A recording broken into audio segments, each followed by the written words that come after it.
Hey everybody, it's Laura. I'm going to be grilling up some pineapple for dinner, and I just wanted to show you one of my favorite products, which is the pineapple wedger. I used to have rotten pineapple all the time because I just never cut it up because it was always such a pain.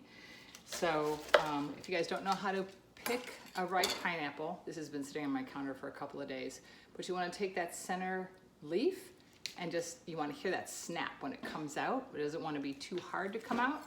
When you get your pineapple, when you bring it home, you actually want to sit it upside down, you know, like this, because that way the juices will redistribute throughout the pineapple. And pineapples, they grow like this, that's the bottom, and they are transported like this. So you want to turn it upside down so that the juices kind of run back through and make the entire thing sweet. So you can see I just cut off the top and the bottom. And the pineapple wedger is designed to go over a standard pineapple. And you could push down all day and nothing happens to it. But what you want to do is you want to center it over that core and you just want to rock it down. And it goes right through. And then you're going to finish it in the cap so that those sides come right off.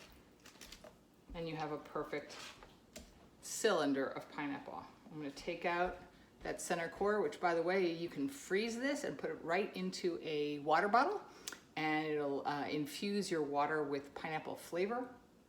And it acts like a really cool ice cube as well. And then I'm gonna take my apple wedger, which is for so much more than apples. I do my potatoes with this, apples, pears, cucumbers, and zucchini to get cucumbers and zucchini sticks. And I'm just gonna put that right over my cylinder of pineapple. And now I have perfect pineapple spears. This is a lot easier to chunk up if we're eating them, but we're actually gonna grill these. I got one bad one there.